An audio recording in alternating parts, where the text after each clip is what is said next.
making you sick, and he's trying to show he's showing you the diagnosis and some of the things he thinks he can help you with. How do you see inside the vortex? McLuhan and Joyce and Louis and Zappa and Bob and Dobbs. They all saw that one of the way to see the ground inside the vortex is a tire, and like in antiquity they will say, if you want to understand Greece, you have to see the comedies.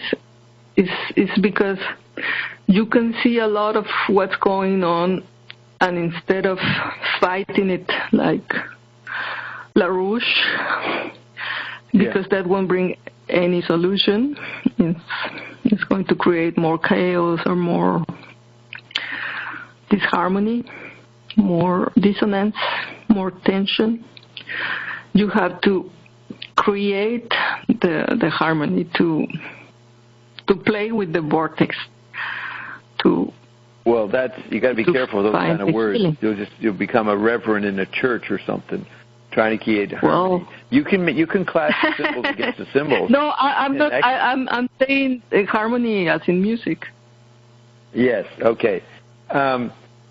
So you were talking about the artist scientist. I'd say what we should be called today, Bert. You must become artist-scientist-athlete-comedian. You got to do at least 4 roles because you got your 4 bodies. And you get on TV, you got to be funny. And the chip body, you got to be scientific. In the astral body, you got to be artistic, and in the chemical body, you got to be a jock. Are you still? Oh, he's probably blocked off. Let me walk over here, Roxy. He's probably get knocked off, and I got to come back and bring him back in. He left our love feast. Yeah. Yeah, there he is. Yeah. Are you this one, Bert? Sorry, I got knocked off. Right. Okay. I'll give you a chance to defend yourself. What do you have to say? To be a jock, a scientist, an artist. What was the other? Comedian. Because you're living in the military-industrial entertainment complex. If you do well in whatever you come up with, Bert, you will have to go on to David Letterman or whoever the new guy. You're going to have to go on there. Even the president goes on these shows. They must perform for the audience, for the Manipian dog-ridden audience. And you got to be cool. It's part of your publicist, part of your PR, right? Yeah. That's good. That's really it's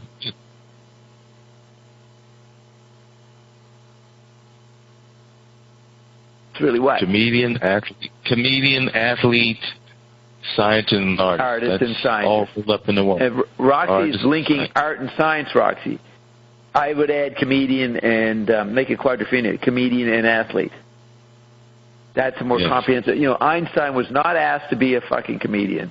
He was not asked to be a jock. At best, he was just a scientist who had sneaky little artistic philosophies, cosmic mysticism lurking about him. But that's all he could be. I don't know if he ever was interviewed on the radio. Maybe he was once or twice. They came over to Princeton and interviewed him sitting in his chair. But one of the most exciting events that has already happened, but people haven't allowed it to be perceived yet, is me on one of those major talk shows. That will be an incredible fucking dialogue. Yeah. The 5 minutes I get will be the most powerful 5 minutes humanity ever experienced. It's like on last Payday you said somebody called you the Donald Trump of McLuhanism. And it's like the clown is the one who comes and farts and releases all this tension and cures the situation. It's like it's all this problem, all this chaos, all this, and then this is the big release of laughing. And McLuhan was also often made fun of. Yeah. And he will accept his role as a clown, and he saw it was a therapeutic it had a therapeutic value in society that he was doing. He said Trudeau could never happen in the United States. Trudeau could not have been president of the United States. It was a country that was too involved with the problems of the day, causing and had to come up with the solutions. So it was too serious. It was too much involved in the ground. But an irrelevant country like Canada could afford to have the most avant-garde national leader. And that was Trudeau as an emperor-clown. He was an emperor-cum-clown. And then McLuhan said that Bucky Fuller in the world of philosophy was that, an emperor-cum-clown. So McLuhan and Zappa is the ultimate clown. He's making all types of books, like and photographs. If you party music, photographs. The variety of photographs of Zappa, they cover the whole gamut of human depravity to aristocratic to Hugh Hefner to clownish, childish behavior. He's got it all. Transvestite. What? He was also using as a transvestite. Transvestite. He was transvestite? Transvestite. Yes. We're only for the money. He's dressed up as a mother. The mothers. And McLuhan had himself pictured as clowning and serious and as Sherlock Holmes, the detective. They all tried to have themselves photographed as much as possible. Yeah. Now, Thomas Pynchon hides. He tries to get charisma by not being photographed at all, which is a bit too much specialized. Maybe he has a good reason to remain anonymous and not be known, but he's missing out on the fun he could have expressing himself in different ways. But it served him well. He got a charisma of being the unknown author.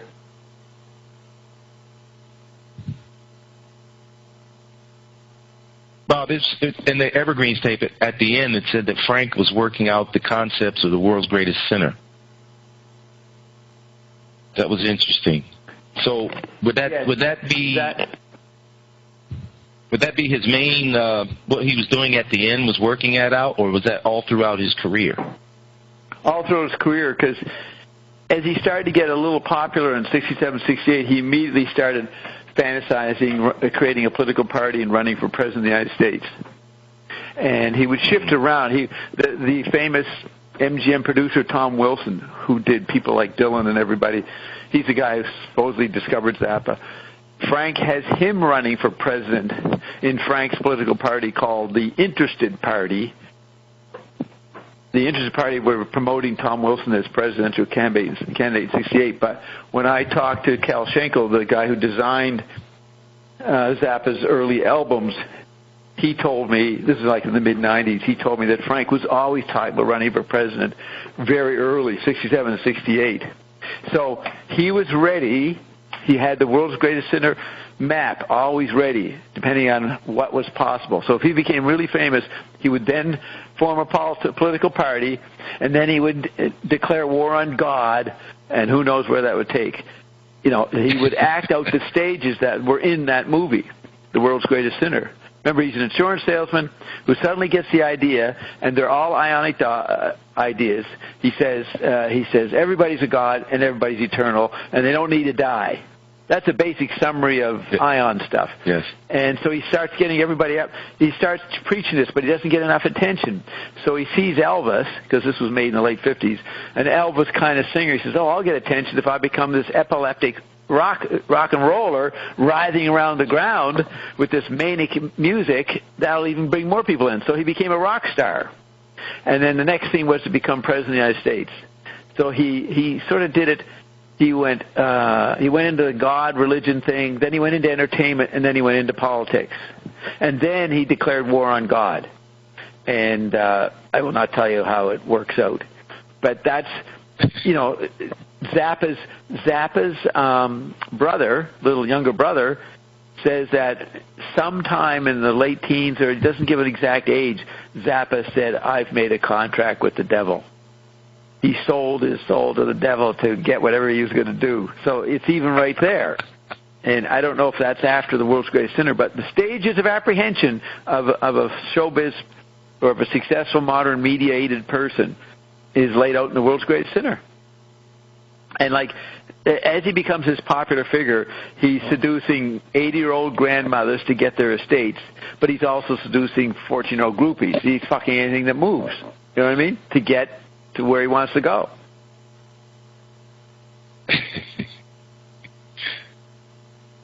Yeah.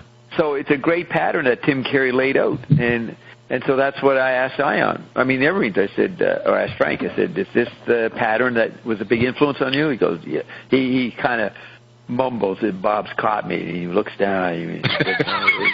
Yeah, that's right, Bob, you're right, but don't tell anybody, Bob. That's part of his conceptual continuity. Now, okay, Roxy.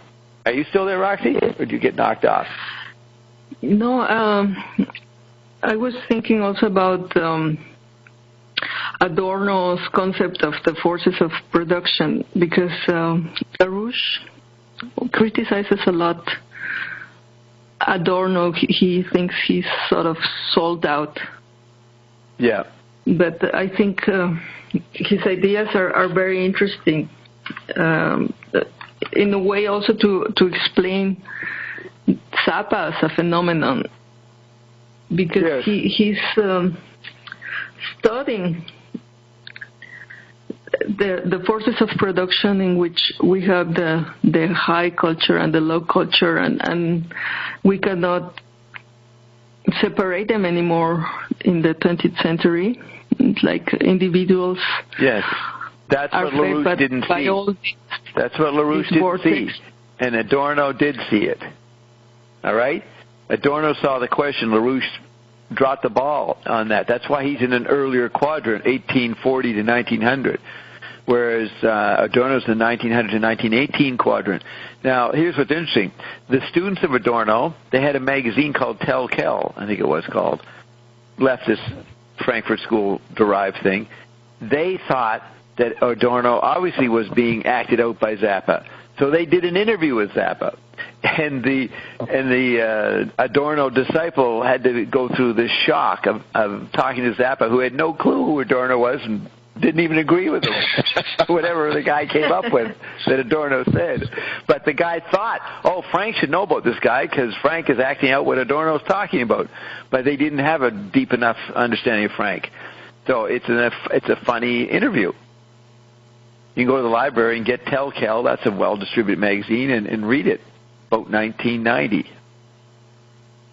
I have it in my archive, but I'd have to drop this issue and go get it, right? But I'm not going to do that.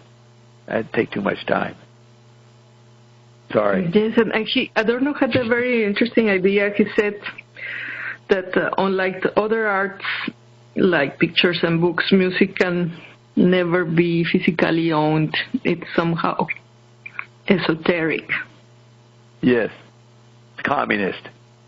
It's the communist art. No private property in music.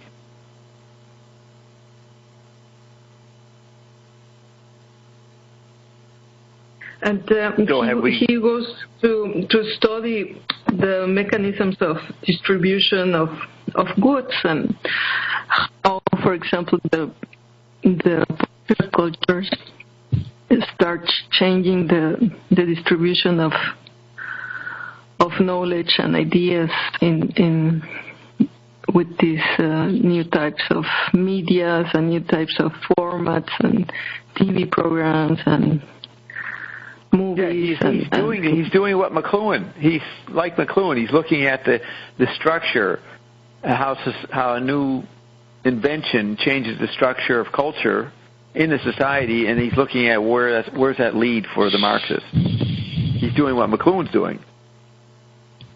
Yes, and because Zappa was engaged in both the production, exploring new technologies, and the distribution, I see how people would think he knew very well the ideas of Adorno. Right. You think that's what they were. It's just like Frankowski thought that Frank knew all about Brecht, because he thought Zappa's work at the Garrick Theater in '67 reminded him of Three Penny Opera and all that. And Frank didn't know anything about Brecht. He also didn't know anything about Paul Krasner, the guy who started like the first underground newspaper. So these educated guys, but more leftist, they couldn't believe that Frank could be so smart and not have read what they read. Do you know what I mean? Yes, and he goes to develop the idea of a new type of industry, which is the culture industry. Right. Which before there were only these elites that will say we are more than you, and we are the ones culture. that have. We have the high culture. We decide what is going to be in the environment. And that's before World War I and after, like the 20s. And the elites in culture had to deal with this two-bodied orgy in the 20s and 30s. Not six-body, but two-bodied orgy. You know, we looked at those TV shows of the sin in Paris, the sin in Berlin. I mean, just people went nuts. Mm-hmm. And that was their culture. Get drunk and, have mass hedonism. And so the Stravinskys, the Hitlers, the intellectuals, they had to sort of, what are we going to do about this? And then there was a lot of tribal hatred that came out of it. Yes, and this is the vortex of forces of production that come the new culture industry, the popular culture. The elite sees that they can make money out of this low type of art creations. Right. So there's a new landscape of professions and people producing, distributing, and somehow managing all this low cheapness. Yeah, low cheapness. Low cheapness.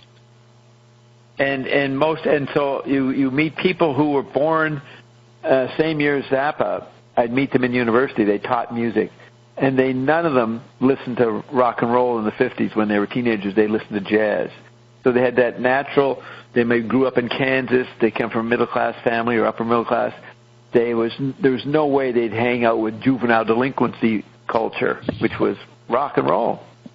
And Pachuco, yes, and doo-wop. Adorno sees this vortex of cheapness, like the cheapness is feeding cheapness, and the culture is being corrupted. Right. And he says a good, honest life is not longer possible in this environment of low culture, of fast food. And Zappa was somehow trying to heal the situation, fighting back with by allowing, desire. by thinking in it. Like, he does a Life magazine article in June '68, and he goes through the history of rock and roll, and then rock, and he has these great little spurts of description. So it ends with this orgiastic bacchanalian scene in a discotheque. And everybody's dancing, and Zappa, as a writer, is describing, you're dancing up this frenzy, and you're really doing blah, blah, blah, having a great time. The music's getting better and better and better. You're getting more of a frenzy, which is a replay of Wyndham Lewis's Dithyrambic Spectator. That was the name of a book in early 30s. So then Zappa says, so imagine yourself in this frenzy, and then someone comes up and taps you on the shoulder and says, hey, buddy, what do you think of a society that needs all the friends it can get using this environment, this force, this music you're engaging right now? Would you stop? So he interrupts the guy dancing and says, would you care to consider the question that a society that needs all the friends it can get could use this force for other reasons? Now, what's the society that needs all the friends they can get? It's Frank's United Mutations Group, or it's the military. You can go either way. What is a society that needs all the friends it can get? And would it use a force like this? So he asks the question. He interrupts the dithyrambic spectator and asks him or her to think in the middle of their orgy. That's how he ends the article. Would you listen? It's a manipulating question. He's asking the reader, would you, sir, ma'am, engage this nerd that came up to you looking like a pervert and asked you that question? Wow.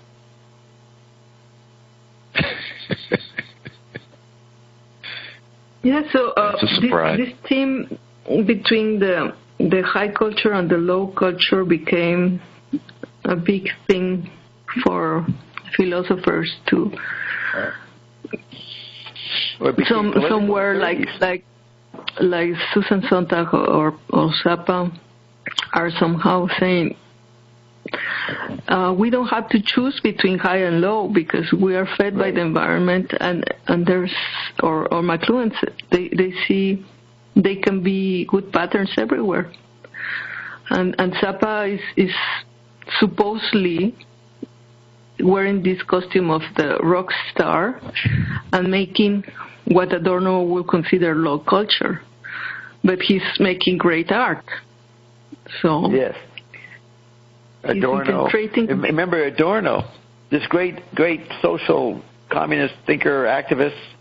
When the student revolution started in 68, 69, and he was teaching in Europe, the radical students came to him and asked him to join the revolution, and he wouldn't do it. He became this old fuddy-duddy.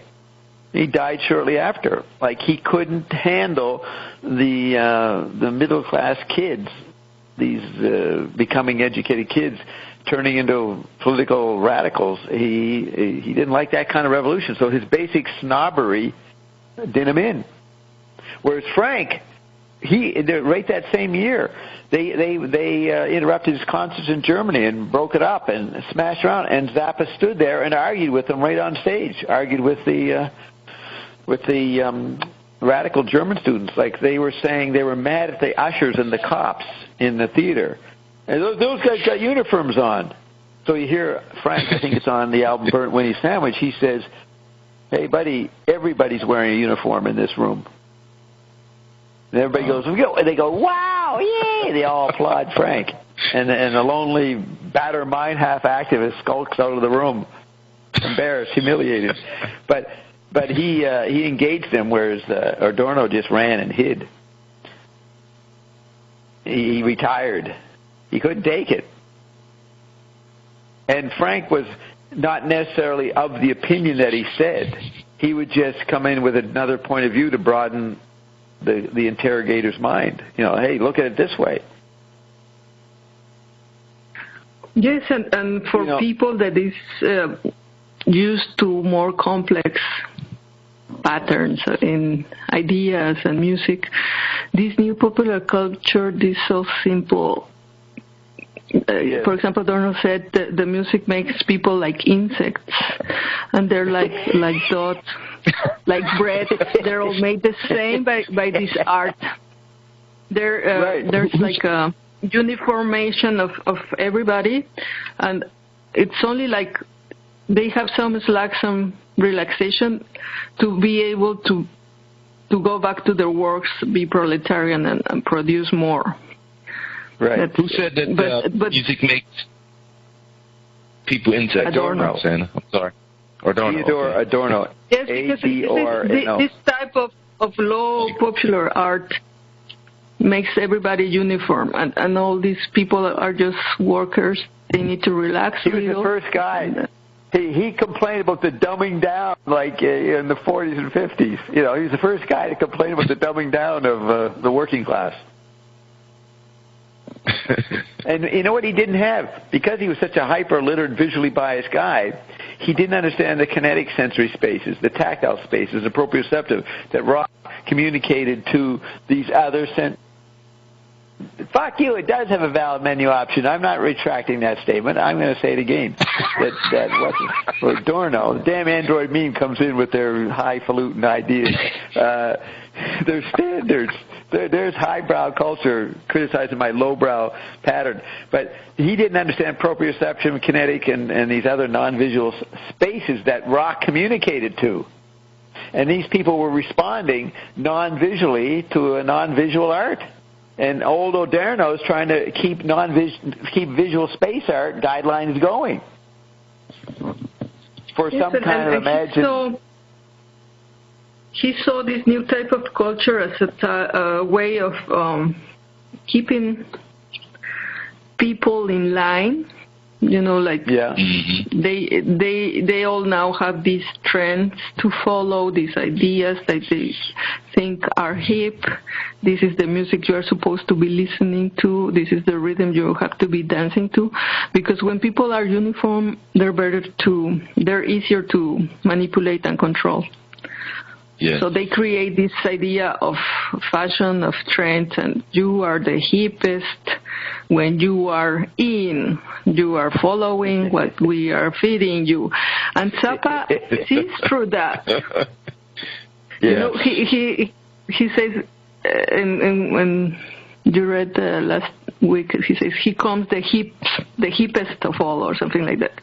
That's right. Like, he would adopt the free culture clothing, and he'd have the neatest, weirdest clothes on, even though he wasn't trying to follow. He wasn't.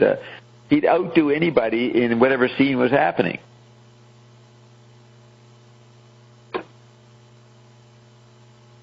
Yes, and maybe Zappa didn't have this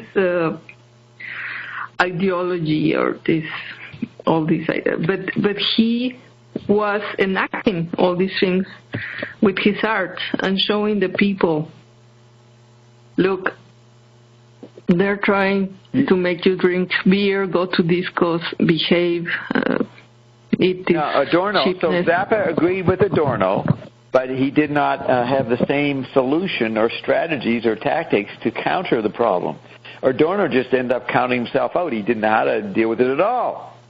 He should have formed a punk band or something. But Zappa would agree completely with Adorno, but he knew there was other factors going on. He was like McLuhan. He saw that people were being changed. And yes, but he also says we're here only for the money. He saw the only motive of the industry of music was to make. Yeah. And he to concentrate the capital and the production and the distribution. And Zappa was the only guy to admit it in the 60s. He made an album, we're only in it for the money. You know, he didn't hide it. He said, I'm only in it for the money. But he poured all his money back into his projects to keep bugging you. He kept being a manipulator. He's working with the vortex. He says, okay, this is the situation. How can I be part of that? But to create what I want to create and make the music I want to make and make longer pieces, not these stupid little 3-chord songs that everybody likes and they think it's hip because that's what they're listening in the radio. That's hip now. On the top of it, always having fun or allowing himself to do what he wanted to do. That was like the key underlying attitude. Always having fun, no matter what. You can do something seriously that you don't take serious. So he's quadrophenic. He was doing separate. He was a divided, fractionalized person because he could be, because the environment allowed it. And old Adorno stuck back with some specialist goals. So what is the one you sent them to me? What's the name of the one that we want to play? The Edgar Allan Poe. We got here. Well, there is one that are 2 parts, and then there was a third one that was just holding the variable. Then you have to explain the story. Maybe it's better to listen to the whole vortex thing because it's really a big idea in McLuhan thinking and how to work with the vortex and be safe and not drown with it. Well, the big one is long, and the storm is the important part. It looks like there's this whole introduction to the storm a whole bunch of stuff before you get to the storm. So, do you mind if I just play the storm part? Or do you want, yes, you want the whole story? Then we have to explain the story. There is a sailor, and he says his hair was black, but then it turned white in just one day, and he explains what happened. And what caused that? He went. That's after he survived. Is this after the whole barrel thing? Yeah, he's saved. Poe is one of the witnesses of the sailor being saved, and the sailor tells them what happened, and he says he thinks you're not going to believe me because he's so extraordinary, but he explains he's a fisherman, I think in Norway, and he and his brothers went to fishing, and there was a storm, and they're caught into this maelstrom, into the vortex, and one of the brothers tries to save himself by holding or like a post strapping himself to the masthead. Yes, and he says he's paralyzed with horror, but he's at the same time fascinated with the vortex, and he starts observing this amazing phenomenon, and then this is what happened. Right, so you can play. That would be, we start at the point where he's discovering the pattern of these barrels being sucked down into the vortex and then popping back up. So he says, I'm not going to tie myself to the masthead, because finally when the ship sinks, you'll go down with it. I'm going to attach myself to one of these barrels that goes down and then pops back up, right? And we'll play McLuhan explaining that later. But this is the story we would begin at the point where he's gotten himself into the storm and it doesn't look good, right? That's the part. Right. And I think it's this. Okay, so should I mute you guys? Yes. Yeah, you might make noise. Okay, I'll mute you. Mute everybody. All participants are now muted. Now we bring up the story.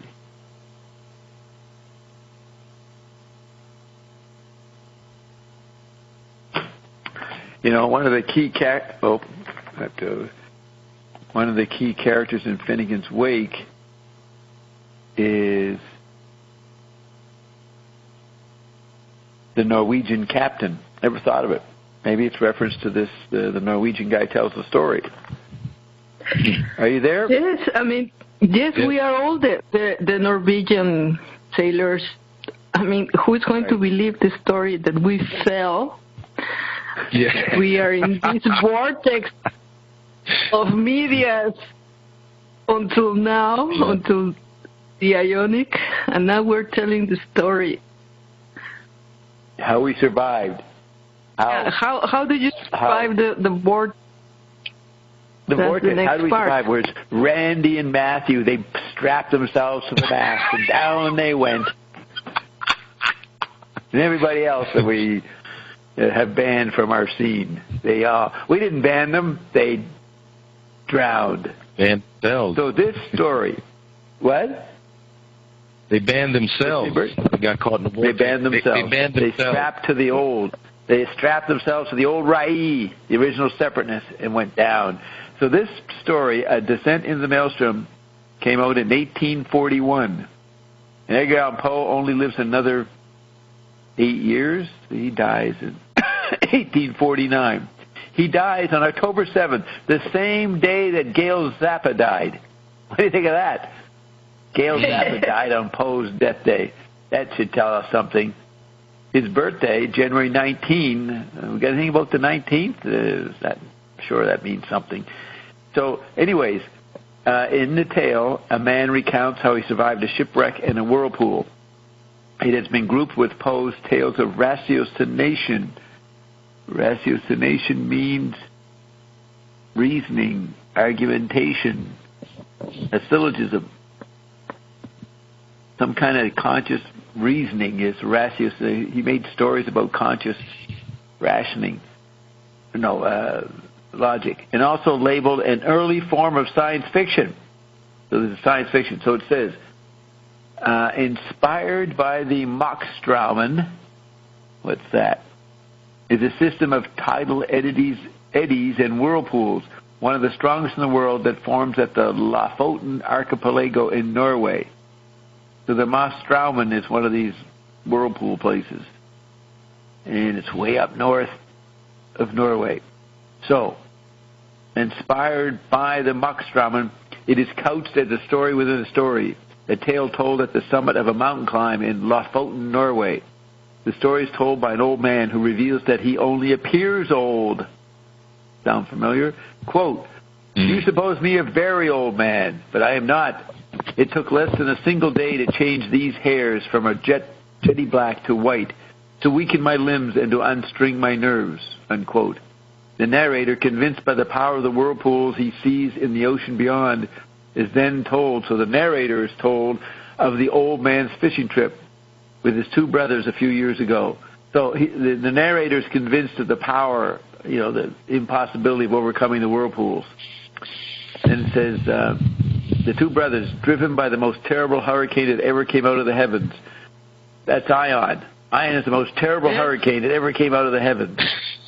The pterodactyl. The thunders. The thunders. Thunders. Oh, the 11th thunder. Their ship was caught in the vortex. There's the word. So we look up the word vortex. What do they say?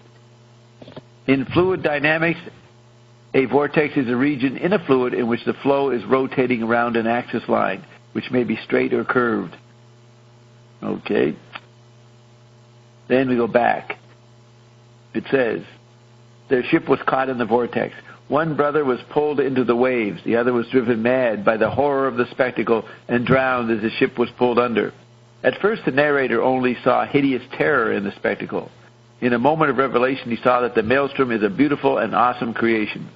Observing how objects around him were attracted and pulled into it, he deduced that the larger the bodies, the more rapid their descent, and that spherical-shaped objects were pulled in the fastest. Unlike his brother, he abandoned ship and held on to a cylindrical barrel until he was saved several hours later. The old man tells the story to the narrator without any hope that the narrator will believe it. And it says, the story's opening bears a similarity to Samuel Taylor Coleridge's The Rime of the Ancient Mariner. And I quote from the Rime of the Ancient Mariner at the beginning of my book. Now dig this. Vatican Communion, where it says, we were the first to burst into that silent sea. So McLuhan always said that about him and Ted Carpenter. So he was quoting from the Rime of the Ancient Mariner, which sounds similar to Poe's story. The story's opening bears a similarity to the Rime of the Ancient Mariner, which was 1798, so 43 years earlier. In both stories, an excited old man tells the story of shipwreck and survival. The tale is one of sensation, emphasizing the narrator's thoughts and feelings, that's percepts, especially his terror of being killed in the whirlpool. The narrator uses his reasoning skills to survive, and the story is considered one of Poe's early examples of science fiction. The maelstrom's attractive power forecasts certain aspects of the black hole theory. So, that is what we're up against here. We must not be sucked into the fixed point of view. Do not attach yourself to anything. Grab Bobby Barrow. Hold on to Bobby. Go down with Bobby into the depths of vaginal vulgarity, knowing it'll pop up. Is it spherical? I don't get that. The spherical one survive? What was that? The spherical-shaped objects were pulled in the fastest. Is that good? You want to go in fast? Didn't he describe going around for a long time, a slower thing? Well, they go in fast, but they also come out. All right, so he picked one of the fast ones. I'll have to read it, actually, to get it. I didn't get all the words. Yeah, I think it's really beautiful how all these aspects of the description of the whole thing is done with such mastery. It's really beautiful. Right. And I can see why.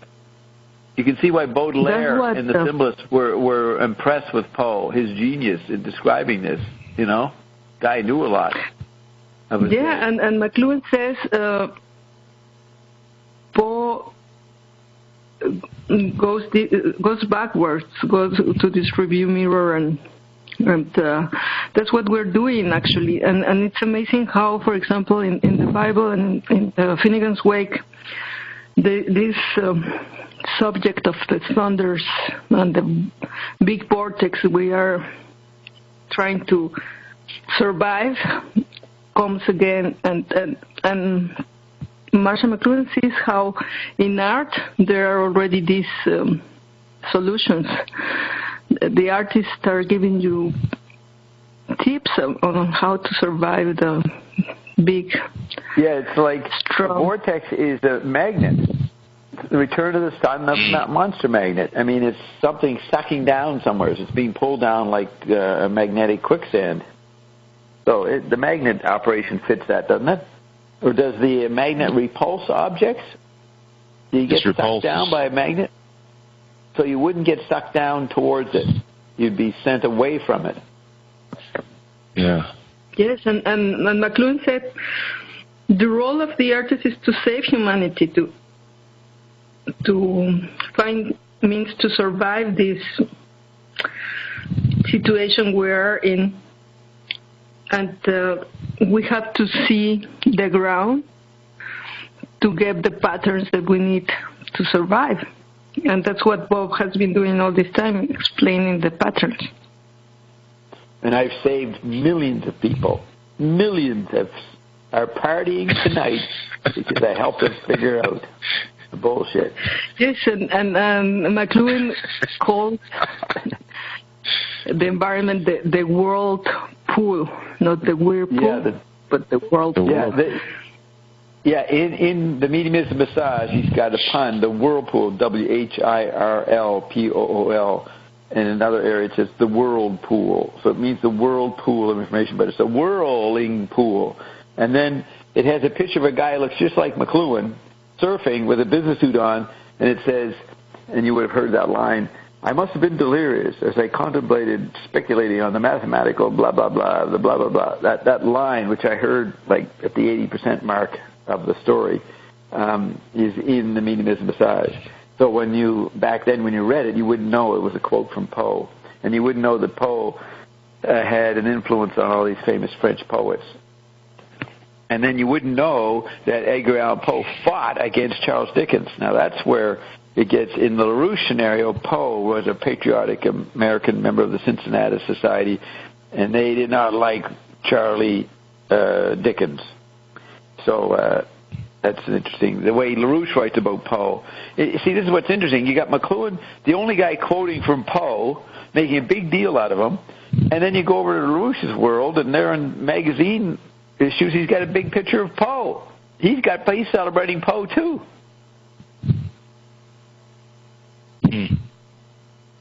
Yes, and now we are in this situation in which maybe World War III is starting, and Germany says we are pulled into this vortex. We don't want to, but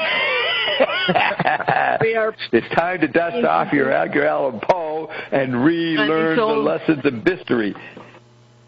Yeah, and we are fed by terror and these news broadcasts, the horror and what trash. What are these goddamn terrorists? What's a terrorist? It's a fucking newlyweds. Two people got married a few weeks ago, and then they freak out and start shooting their own fellow employees. I mean, talk about myopia. What is it? What is that, limited view? Is it called myopia? Is that what people get in their eyes? I don't know diseases. I don't have any of them, so I don't get them. I'm not very up on diseases, but is it myopia? Well, what is the thing that people get? Come on, you guys know the word. Yes, it's Spanish myopia, but I don't know how to say it. Who are these what are these people? Are they MK Ultra victims? This young couple, they just got fucking married, and then they decide to attack their buddies, and all the time he's a nice, quiet kid, he prays, he's quiet, doesn't bother anybody, I mean, it's so absurd. Pretty soon, priests from pulpits will be mowing down their congregations. You know what I mean? Suddenly, this new priest, first day on the job, he's making his first sermon to the congregation, but he pulls out a goddamn knife and starts stabbing hundreds of people.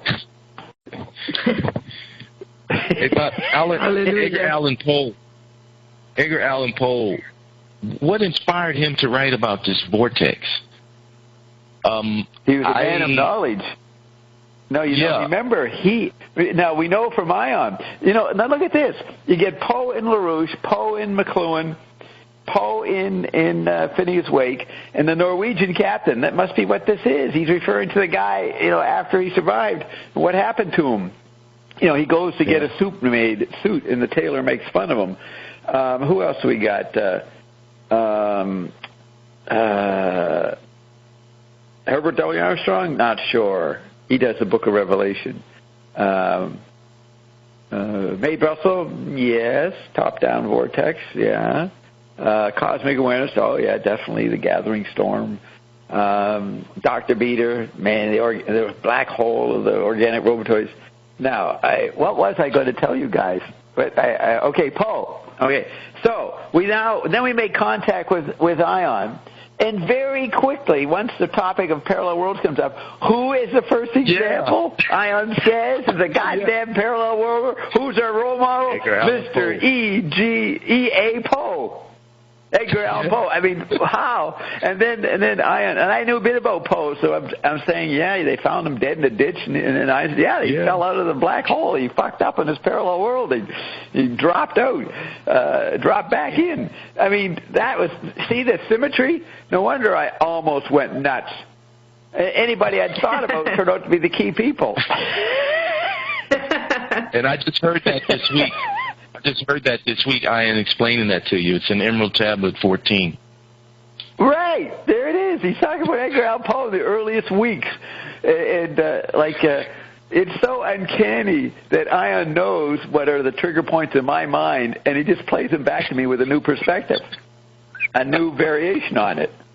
I mean, there's not many people walk around thinking about Poe unless you've read LaRouche and McLuhan, and nobody has read LaRouche and McLuhan like I have, and nobody even think of reading the two fuckers, right? Let alone together.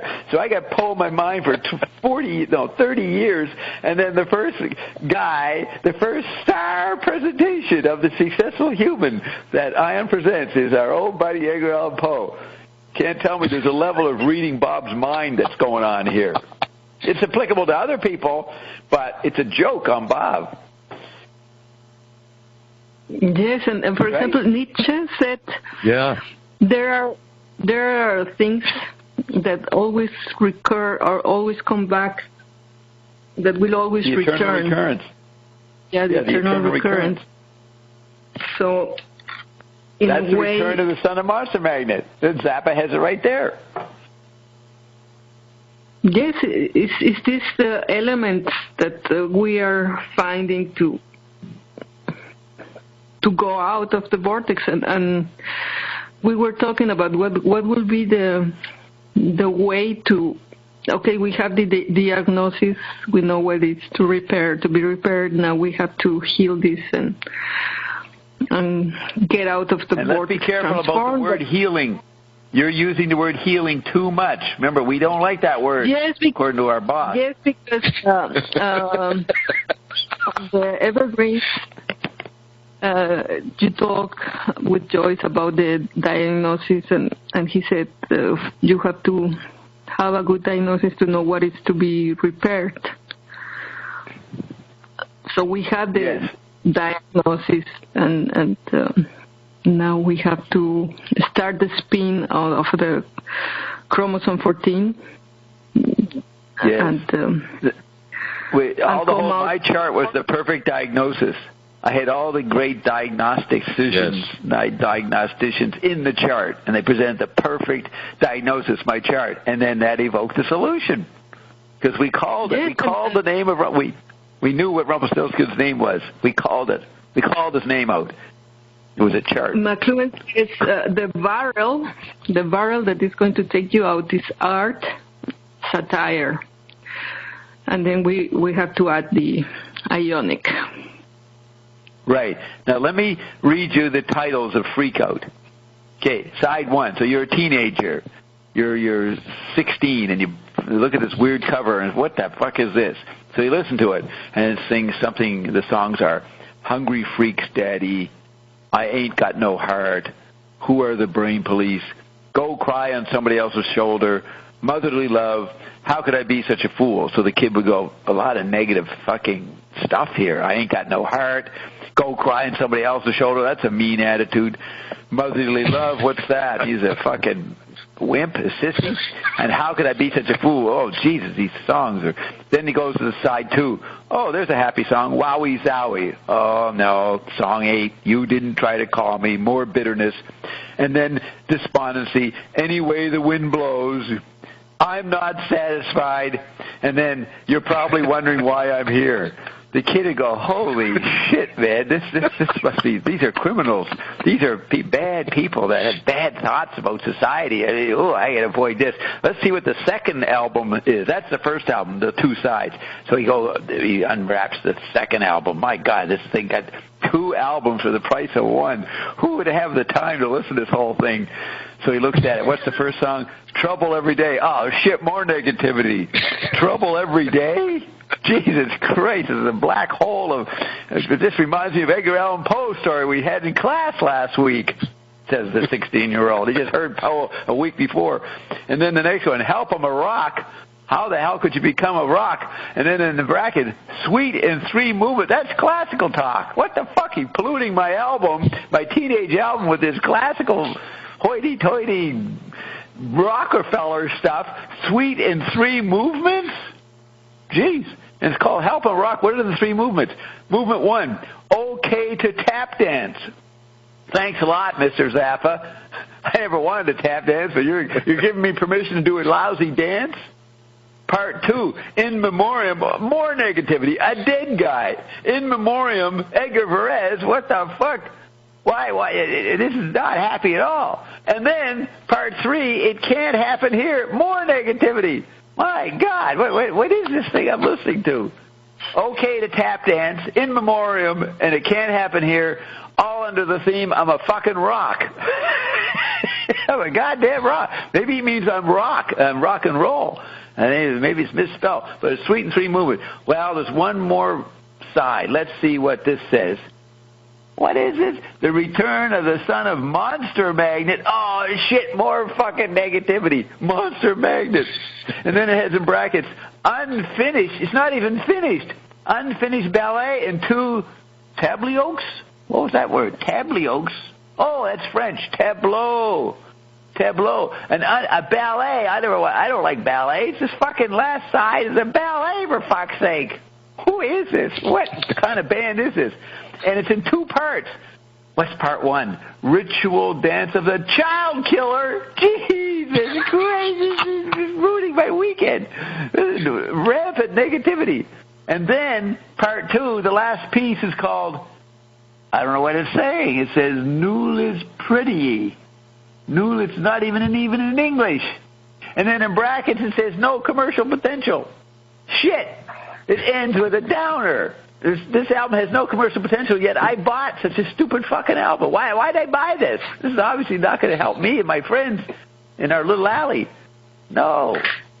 I'll stick this under my sister's door. Let her fucking live with it. I'm not putting this negative shit in my home. In my fucking home. Like a lump of shit, man. That's the teenage reaction. Did I nail it? Did I describe it exactly as you know teenagers back in 1967, 66? Yes. Let's see if they're commenting on it. No, it doesn't look like anybody's there lately. Robert's worrying about his Santa sending drops. Gee. So, what do you think of that, Roxy? Did I remind you of yourself when you were 14? I'm still 14. That'd be more like you're 12. I just did your mind ritual before you got alienated by going to the nunnery, to the convent. That's when you became negative. But before that, you were positive. You're on your way. You were scaling the heights of Gurdjieffian dogma. You were hanging out with adults. You were making electronic music. And the world looked great. Because I thought that was the way to ascend again. That's why. Yes. And then they dumped this Zappa fucking crap on you with big words in Latin and everything that you couldn't even do homework to. So that was fun, eh? Okay, so now we do McLuhan talking about the vortex, right? Yes, and I would like just to say that Adorno saw this the situation of new media and culture and industry and pop culture or low culture as a new type of biblical fall. A new fall, yes. Yes, and he thought this was corrupting men and society even more, and he was criticized by Brecht and LaRouche because they thought he was just being bourgeois. He's not criticizing the situation. He's just like accepting that there is this high culture that is real art and low food for the masses. And they said that we have to somehow bring good food to the people. That's what LaRouche is trying to do by retrieving high art. Yes. For everybody. And Zappa, in a way, is also trying to give good food to the people. Yes. Now, Adorno died on Hiroshima Day, August 6, 1969. And he was born on September 11th. He was blasted. Yeah, he blasted. And it says he influenced John Zerzan. I think is that an anarchist guy? John Zerzan, anti-civilization terrorist, writer, and speaker. He influenced this Luddite. He's an American anarchist and primitivist philosopher. His works criticize agricultural civilization as inherently oppressive and advocates drawing upon the ways of life of the hunter-gatherers. And he's still alive as an inspiration for what a free society should look like. So he wants us to become nomads. Some subjects of his criticism include domestication, language, symbolic thought, such as mathematics, and the concept of time. Well, he's sort of getting there, early predictor. So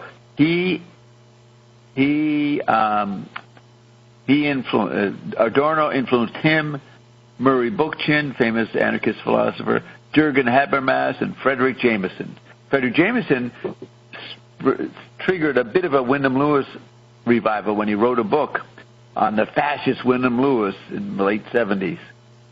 So the lefties were forced to reconsider Lewis, but he didn't do a great job. He didn't get it right, so Wyndham Lewis was sent back to the recall center. So Adorno, I'm going to look up the Adorno Zappa interview. Let's see if it's online. Tell Kel. Let's see. We get the opening questions. Could this show up somewhere? From Adorno to Stanford University.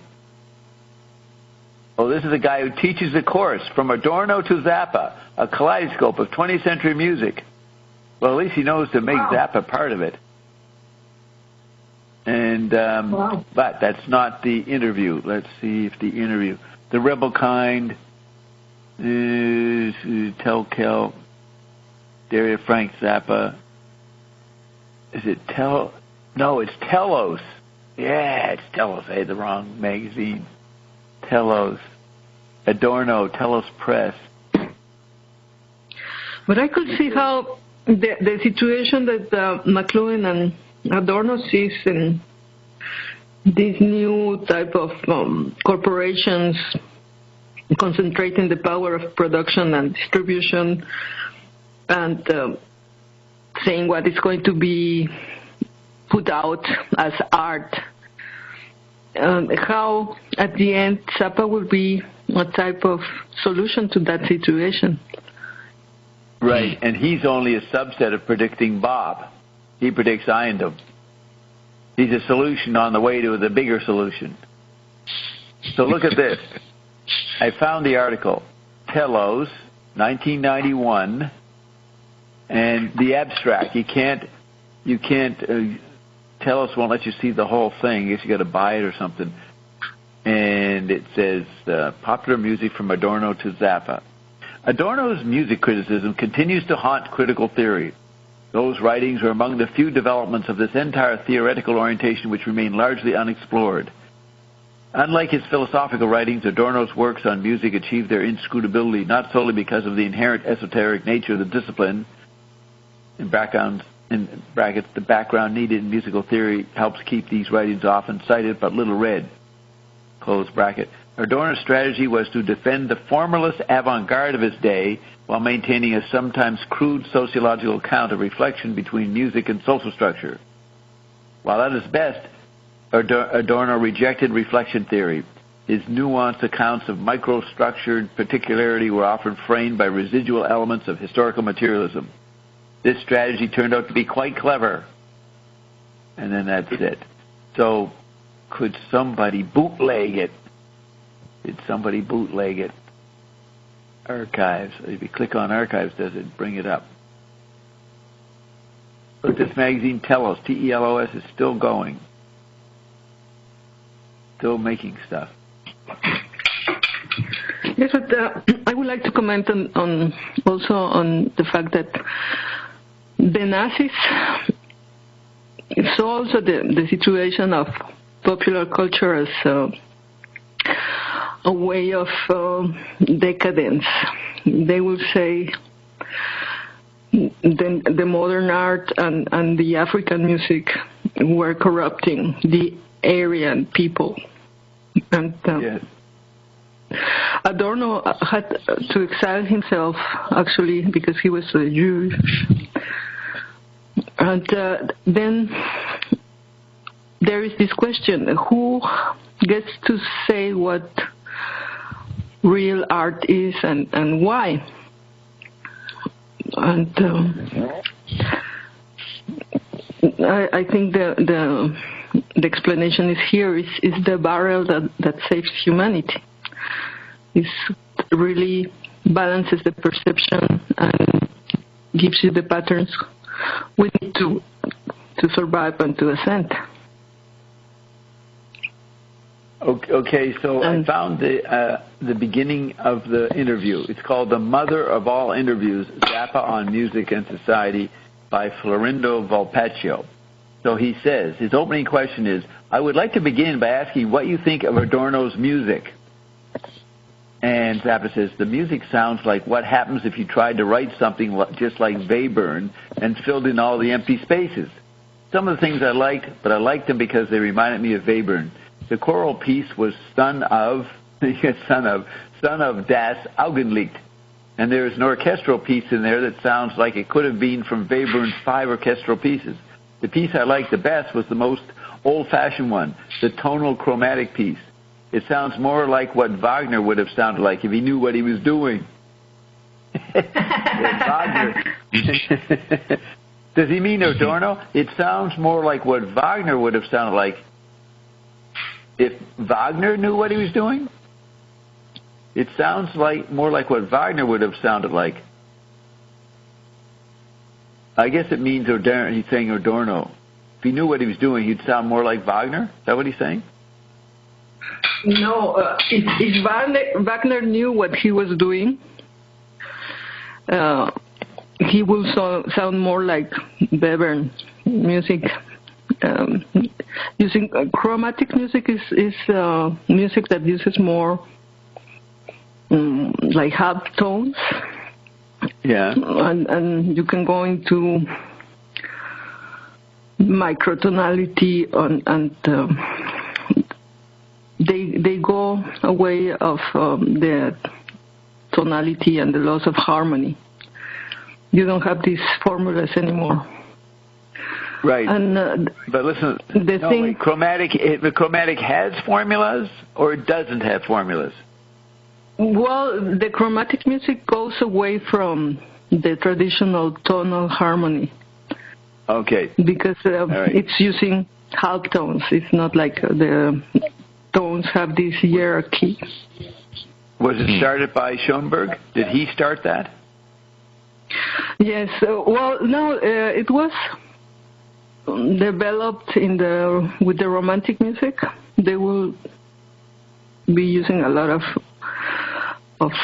half tones, minor chords, and they will not have like a main tonality. They will do different types of modulations that are not like, they were not following this harmony, classical harmony. That was before Schoenberg. Yeah, that was in the 19th century with the Romantics, and like the main development of that is then Wagner.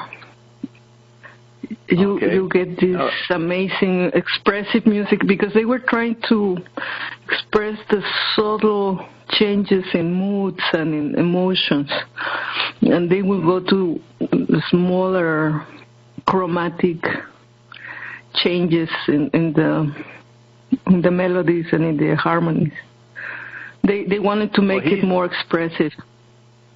Right. So Zappa is saying that Adorno's music, the piece he liked the best, was the most old-fashioned one. He says Adorno improved on Wagner. It sounds like what Wagner would have sounded like if Wagner knew what he was doing. Wagner didn't know what he was doing, so he had to wait till Adorno came along and did better Wagner. That's how that sentence seems to me. It sounds, this piece he likes sounds more like what Wagner would have sounded like if Wagner knew what he was doing. So I leave you at that, hanging there with that. Well, he's just parting. He's just making a joke because, of course, Wagner knew what he was doing.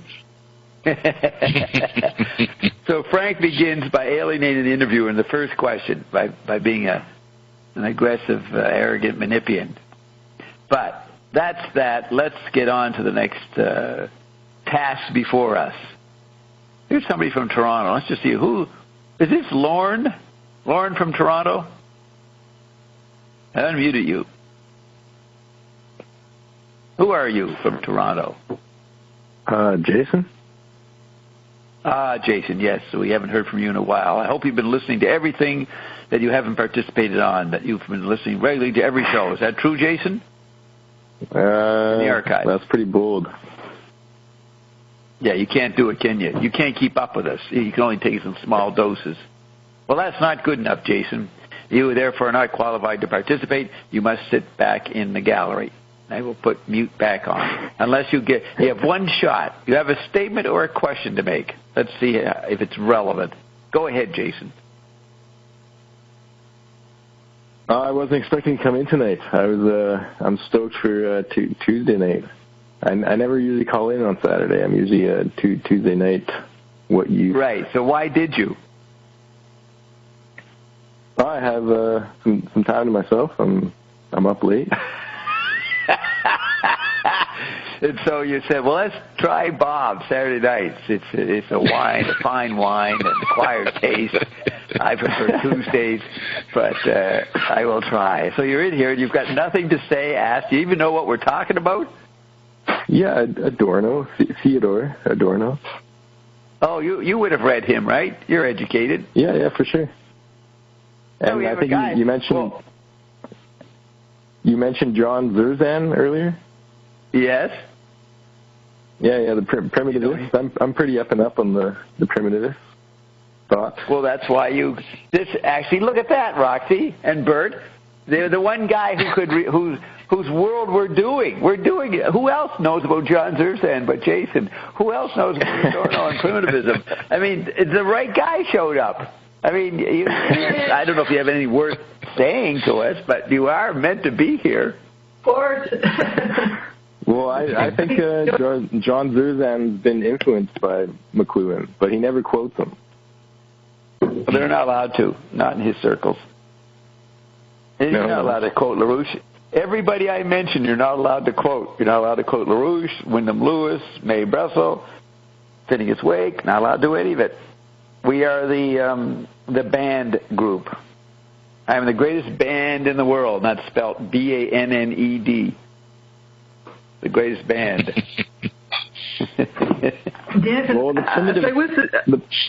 I was exploring the Vortex and the Rouge, and they say they retrieved the swastika, and they accuse La Rouge of being like a cult and retrieving Nazis because many of his followers were high commands of German army.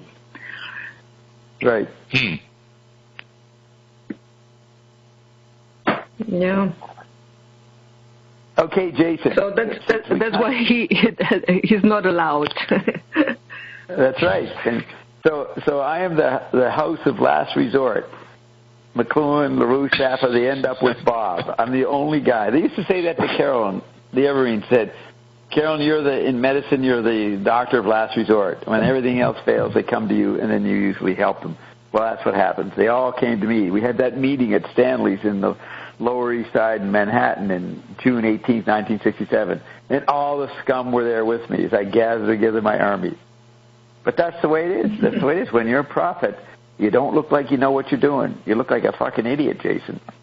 So if you're not scorned by your buddies in your alley of your choice up there in Toronto, then you're fucking up. You got to start making enemies, not on an aggressive level, not intentionally. But if people aren't complaining about you, Jason, you're not qualified to be here. You will not be a success. You will not be a success, Jason. And your dumb professors won't tell you that. Oh, I'm done with school. I'm done with school. I love learning. He's a dumb genius. He's giggling. He loves this kind of talk, Bert. He loves this. He loves this Manipian massage he's getting.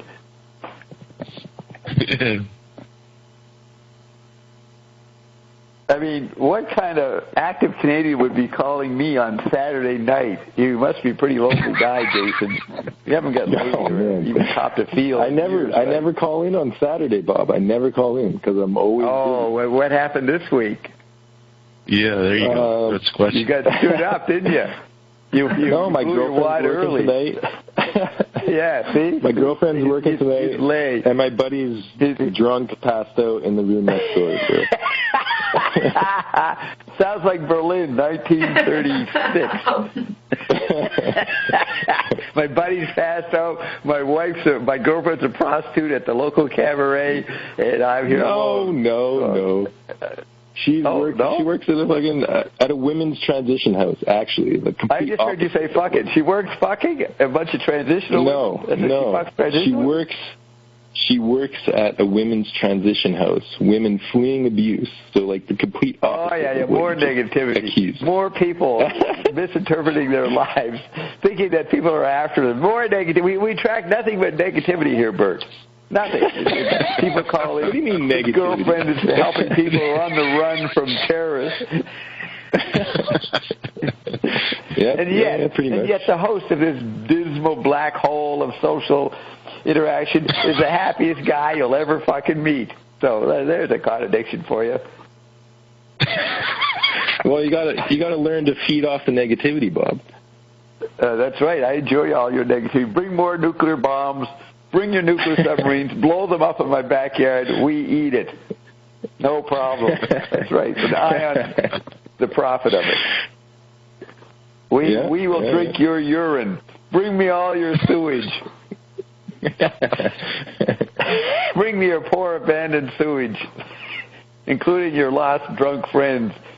What kind of friend is that? A guy who passes out? I've never gotten drunk and passed out in someone's home. That's fucking rude. Me neither. I'm always the last one awake for sure. Yeah, you're smart. You're polite. Keep a clean nose. Okay, Roxy, we're now going to play McLuhan. I actually did play this during the music intro, but we will play it again. Is there another one we're supposed to play, Roxy? There's the music, the poem music by She Sherling or something. I played that many hours ago. Now, we've played the short version, which was good. We don't need to go to the first part. We're going up the mountain and all that. So we did that. So we're left with the McLuhan, right, Roxy? That's what we play. Yeah. Oh, yeah. Yeah, okay? So, Jason, keep your thoughts to yourself until you're asked to speak again. You just sit there and pay attention, okay? You're doing your time here. Aye, Captain. What? Yes, that's right. A Norwegian captain at that. No wonder Gudrun Gerhold liked me. She was Norwegian. I had the Norwegian vibe. I probably was one of that fucking guy. If you asked Ion, old Hobab, he did many vortexes. Did through. I hung out. I was with that guy. Did you guys hear that? The most evil man in history? Yeah, you heard that. The most evil man. I was his fucking right-hand man. We slayed every fucking kid, 2-year-old, 5-year-olds, 8-year-olds, with no mercy. But because I was good at escaping, they never caught me. My buddy, the general, he's there going through 2 or 3 lifetimes of ironic mercy lessons, and I get off scot-free. That's what you think. No, you have to save us from the vortex. Yes, now you guys are accumulating such bad karma. I have to come in. I'm the only one who can survive bad karma. And just as Ian says, every major event of the 20th century, Bob was in the middle of it. Well, we now can expand that. Every major event in human history, Bob was there. You were always at the center of the vortex. You were observing. Yes.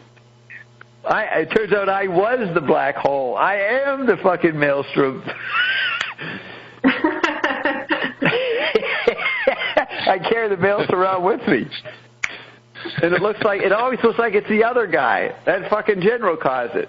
No, it was Bob. Look behind him. And nobody listens. Nobody listens to the artist warning you that Bob was the vortex with his green hand glove. All right, enough of that nonsense. Let's go forward with discoveries of incredible pattern recognition as we hear Marsh McLuhan explain for one more time the importance of the black hole. Okay, mute all. Mute all. All participants are now muted. Now, we look for it. Where is it? Over here? List 4.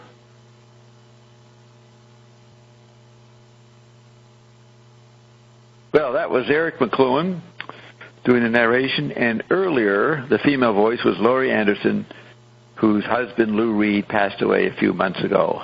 So Laurie Anderson. Matter of fact, that is from the documentary called McLuhan's Wake, and I witnessed its premiere in New York around 2005 or so. And I went with Mark Stallman and a few people, and Laurie Anderson was on the panel, and she said what she got from watching the movie. She said, that idea that the satellites go around the planet and create a global theater, what an idea, what a beautiful thought. She was stunned by that thought. She'd never heard it before. And I had based my whole case, 30 years of scintillating guest hosting on radio. Never had my own show, wasn't allowed to, was banned from that level. But anyways, I worked with the percept that Laurie Anderson only got 30 years later. Again, the men remain on top in spite of this brave showing by the great women of our society. They just didn't get into it fast enough. Therefore, Bob had to bring out Ion rather than Dr. Dean. Dr. Dean is reaping the rewards from it, but I made one last gasp for me. All participants are now unmuted. Yes, and now everybody's going to talk like this. From now. Even Jason is going to learn. Now, I would like to say this. Who is that? Is that me? I don't know who that is. All participants are now unmuted. All participants are now muted. That is Roxy. I just opened you, Roxy. That's Bert. And then this would be, and this is Roxy, right, Roxy? You've just been opened? No? Is this one Rox? No, that's Corbin. Is this Roxy? Yes. Where's Roxy? Oh, okay. Hello? So, hello, you're here. To say, before I forget, in the Claiborne interview, the 1969 interview, McLuhan says the trick is to keep cool as you get into the vortex. Yes. And is what Ion is also saying. You have to, not to panic when things seems to be disintegrating around you.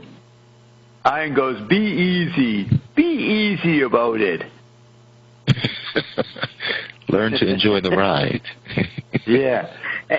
Now, yes, Roxy, and you have to study and observe the process as it is happening to get the patterns that will help you survive the exodus. And that's remember, what Ion, in a way, is helping us to. He's explaining the process as it's happening. Right. Now, you got this pattern recognition. Put afloat. The third Copernican revolution is the revolution of pattern recognition, according to McLuhan. You have Poe being the first guy to do the effects preceding causes, to offer this great pattern archetype in the descent. And you hear him use I heard it. He used the word slack. And then that was his original long version. The hour of a slack. This is the hour of a slack when he saved. Yeah. Which means, and Eric says it. Eric says, well, we had this slack period. I think it means what? There's no bad weather, so you go out there for 10 minutes and fish your ass off or something. It's a period of slack. So that the prophet of Bob, the Church of Subgenius, which popularized the word slack, it came from the beginning of the Copernican theory, of the third Copernican, what is it? Second, first? Revolution. I forget what I was saying. Revolution. What is it? Yeah, Copernican revolution. It has the word slack in it. I mean, I bet you Stang doesn't even know that. He doesn't even know that it began with Poe. And on top of the hour of slack, which is the name of Stang's radio show. Man, it just gets so tight. We can track it back. You will find my face in every great artwork and scientific laboratory. You'll see me sitting there, just like they have in the Book of the Subgenius. They go through the whole history of the world, and they have the Bob head is everywhere. He's up in every scene. He's there. He's on the cross with Jesus. He's doing the bad stuff with Aleister Crowley. Everywhere. Because it's his hologram, or my hologram, and you place yourself all through history. That's what you're going to do. When you get your own hologram power, you're going to run through all the archetypes of media history, and you're going to stick yourself in every part. And you're going to have someone design it so that you act it out. That's coming. That's the world for you, only for you. Now, Sky Goddess Sue left a message, I don't know, half an hour ago or something. It says, good morning, Bob, Roxy, and Bert from Rome. Being with you for several hours. What? Bellissima. Elissima. Bellissima. You speak English around here. What's Elissima? Elisa, she was here. Beautiful, Sue. Beautiful. Bellissima. Oh, okay, all right. Ah, yes. She says, been with you for several hours and radiating you towards the Vatican outside my open window in Prati, P-R-A-T-I. Is that a street or an area of Rome near the Vatican? She's radiating us at the Vatican. Maybe it's the Hood? The Hood, yes. I will look that up. She says, the Pope Hood. The Bob Hood. The Temple Buff. Pope Hood. Now, I just read something. Oh, yeah, Ben Watson's. I posted Ben Watson's essay on Berlin and Paris on Walter Benjamin. And in it, she mentions the Tempelhof fields. They did a tribute to maybe Benjamin. It was like the 75th anniversary. Yeah, 75th anniversary of his suicide, 1940, on the border of France and Spain. Walter Benjamin. He's the Marsh McLuhan of the Frankfurt School. Much like who we've been reading about the structures. Who were we quoting? Adorno, yes. Benjamin was a close buddy of Adorno.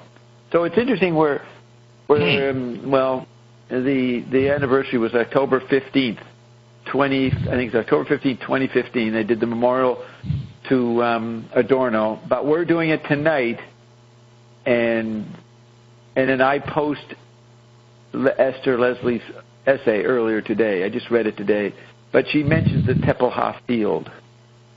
And Dave says, heading off to bed, another great show. Love it. More clarity, laughter radiating. Yes, Dave, and I don't know if you'll get around to listen to the rest of it. There's a lot more coming, Dave. We're just getting started. Unbelievable what's coming. And so Sue says, my cells are smiling and laughing. Great salon. So that is Sky God Sue. Sky God Sue, why don't you say hello so we know you're still listening, or did you go off to bed? Hopefully not alone. At least have us in your bed with you. Use us for your masturbatory fantasies. All right. We're now going on to the next portion of our program. Yes, how do you keep cool as you go down into the vortex? And That's a tough one. Yeah, all the vortices always use satire. They were laughing in the middle of all this drama. Yeah, they were all farting and laughing. Dave says, just getting started, Baba Rooney. But 224, whoever that is, says, I could send you a picture of what Slack looks like. Well, do that. Send it to ion@howionic.com. ion@howionic.com. This is 224. That person knows a lot about Zappa music. So far, so good anyways. But guess what I did, Roxy? While you guys were listening to Laurie Anderson, I went out to the garage, to my library, and I brought it back in. I have the list of 179 people. Yeah, the Zappa vortex of popular culture that, well, high and low culture, for him, there was no boundary. This would be his vortex. This would be his vortex. This is his personal vortex. And the thing is, McLuhan said, okay, we have to work with the vortex. We have to infiltrate the vortex, be part of the mainstream broadcast, and present the people, the big audience, with these ideas that will help them survive. And that's what McLuhan is becoming, the media guru, and Zappa is supposedly a rock star, but they're actually superheroes. He's a Manipian. Fighting the monster. Right. And Bolton, we have an interruption. Somebody named Blip. Location, right here. Location is right here. Message. Wim Hof. In 2007, he climbed to 6.7 kilometers or 22,000 feet altitude at Mount Everest wearing nothing but shorts and shoes, but failed to reach the summit due to a recurring foot injury. Using a breath method he came up with, he holds the world record for enduring temperature extremes and is now using nothing but his technique to cure all kinds of ills.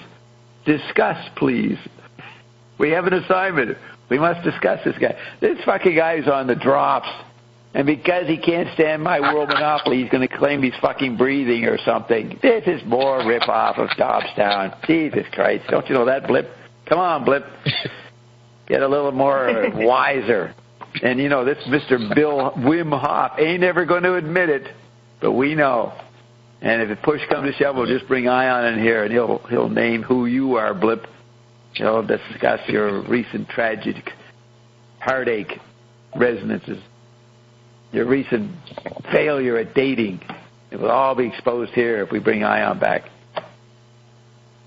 Anyways, do you guys have anything you want to discuss? I've put my 2 cents worth in. You guys have anything about Wim Hof? No. I like the idea of Susan Sontag. She says, there is this big discussion about high culture and low culture, and she says we don't have to choose between both of them because they're part of the environment, and we have to feed with both. And yes. She saw this type of monster and horror movies as a therapy for society. Who's the she? Susan Sontag. Susan Sontag. Oh, yes, Susan. Yes. What now? You're saying that she saw something. Yeah, she saw these horror and terror movies as a type of therapy that people need to be confronted with these horror scenarios, the Zappa monsters for a while, and then get to the happy ending to release and somehow feel that there is some type of solution coming. There is always a happy ending. So she's relaxing, allowing on the content. She's part of the McLuhan Revolution. Like she was a famous American critic at the time McLuhan rose up, and so she kept her distance, being a lesbian or bisexual. So she's trying to apply the Lewis principle to the content. She's still into the content as therapy. The high intellectual. Zappa says it's okay to watch these monster movies and have fun with it. It's not going to... I ate a hot dog. It tasted real good. Then I watched a movie from Hollywood. Yes, but somehow you have to be aware that cannot be all your food. You can have fun and be entertained with that and relax. But Susan was fighting a rearguard action. She was trying to get bookish buddies. Otherwise, you are like the disco boy or the plastic people. You're bad. As if a Mexican princess would know the difference. Disco boy and a plastic people. Very good, Roxy. You're catching up to people's language. Pretty soon we'll be joining Commandant Marcos. Yeah, the Zapatist revolution is... They wrote it wrong. It's with two P's. Yeah, they wrote it wrong back in '94, 21 years ago. The guy had a press conference. He mispronounced our revolution. But listen to this. Guy Goddess says she's still here. No, but actually, you know, my family owned that area. Yes, we know that. You are an infiltrator. We know you're a triple agent, Roxanne. In a way, triple agent. Yeah, no, in a way, it has to be Zappa with two P's. I have to correct that. That's right. Yeah, it's like they start the Zappa revolution in Roxy's big estate, and they don't know the greatest Zappa scholar that ever will be Roxy herself. Reality knew 21 years ago, 1994. They were trying to dig away at you. They got a psychic and found out, well, one of the children of this principality here is a big Zappa fan. We got the solution.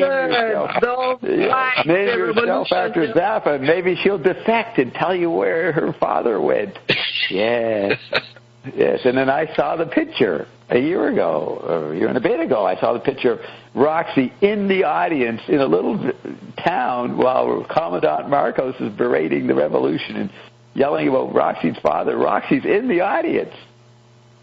There's quite a story there. You saw an actual picture? You saw an actual picture of Roxy? Yeah, she showed me a picture.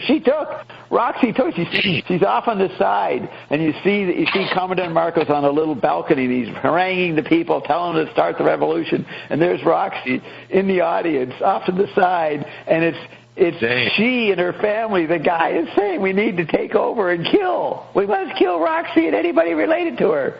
She's the demon seed of Bob.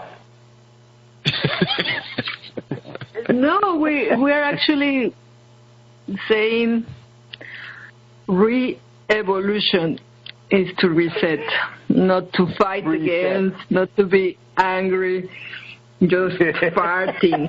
Yeah, Roxy walks through. Hey, I'm okay. How you doing, Marcos? Hey, I'm on your side too. I'm on everybody else's side, but I have no problem with you, Commandante. I agree with your grievances. You just maybe apply a few tetrads to it. You haven't taken the whole process. You haven't studied Poe. You're in the maelstrom, and you haven't figured a way out there. So I'll just stand back and take photographs of you. And hightail it back to Berlin. Do you know what year was that, Roxy? Can you pin? Is that in the 90s when you took that picture? I mean, he was big in 94, 95. Yeah, it must have been 94. Because that, wow. No, 95, because the... How did you... Had you gone to Berlin the revolution, yet? Had you, I left then. The revolution started on New Year's Eve, 1994, when everybody was getting drunk. They took the... Yeah, going into 95, you know, the night of going into January 1st, 95, right? The last day of 94. I came in summer 95 to Berlin. And why did you go there? Did you go there to see what he was like? No, I was there on holidays, and it was just a coincidence. The princess was having a good time, and all of a sudden the rebel shows up. It's like a Hollywood movie. The rebel shows up and interrupts her vacation. Stirring up the people. And so what did you do? Did you listen to his whole lecture? Did you understand it? Yes. For me it was quite interesting because at the time I was doing some research on Mayan embroideries. And Maya people always had this idea that the non-Maya, they call Ladinos, are going to leave their territory someday. And in Mexico, after the conquest, it was the only place where there were always sublevations. The last one was, I think... Sublevations, what's that? Sublevation, like people revolting against white Creoles. Okay. Right. And the last was in Yucatan. It was called the War of the Castes. Caste. And the caste of the caste. Yeah. And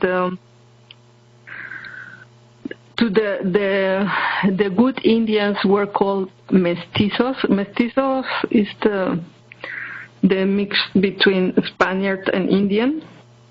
Yeah. And at